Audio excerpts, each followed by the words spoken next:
वर्धा जिल्ह्यातील वायगाव हळद ही तिच्या औषधी गुणधर्मांसाठी प्रसिद्ध आहे, ज्यात कुर्कुमिनचे कर्क्युमिन प्रमाण जास्त असते. त्यामुळे तिला भौगोलिक मानांकन गी टॅग मिळाले आहे आणि या हळदीला जागतिक बाजारपेठेत मोठी मागणी असून तिची निर्यातही सुरू झाली आहे. या हळदीला सोनेरी रंग, उत्कृष्ट चव आणि कर्करोग प्रतिबंधक व रोगप्रतिकारशक्ती वाढवणारे गुणधर्म आहेत, ज्यामुळे ती आरोग्यासाठी खूप फायदेशीर मानली जाते. वायगाव हळदीची वैशिष्ट्ये.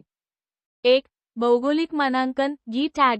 या हळदीला वर्धा जिल्ह्यातील समुद्रपूर तालुक्यासाठी भौगोलिक मानांकन मिळाले आहे, ज्यामुळे तिची गुणवत्ता आणि मूळ ओळख सिद्ध झाली आहे. 2. उच्च कुर्कुमिन प्रमाण. इतर हळदीच्या तुलनेत यात कुर्कुमिनचे प्रमाण 6 ते 7% जास्त असते, जे तिच्या औषधी गुणधर्मांसाठी जबाबदार आहे.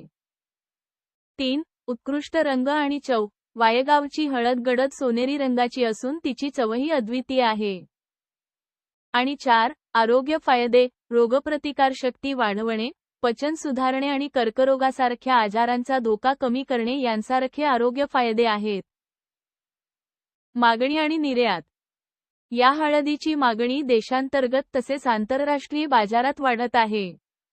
अलीकडेच दुबईसारख्या देशांमध्ये वायगाव हळदीची निर्यात सुरू झाली आहे, ज्यामुळे शेतकऱ्यांना चांगला भाव मिळत आहे. लागवड आणि इतिहास. ही हळद समुद्रपूर तालुक्यात पारंपरिक पद्धतीने पिकवली जाते आणि पिढ्यानपिढ्या लागवड केली जात आहे. मोघल काळापासून या हळदीचा इतिहास असून तिला विशेष महत्त्व आहे. थोडक्यात, वायगाव हळद ही विदर्भातील एक मौल्यवान कृषी उत्पादन आहे, जी तिच्या औषधी गुणधर्मांमुळे आणि बाजारपेठेतील मागणीमुळे ओळखली जाते.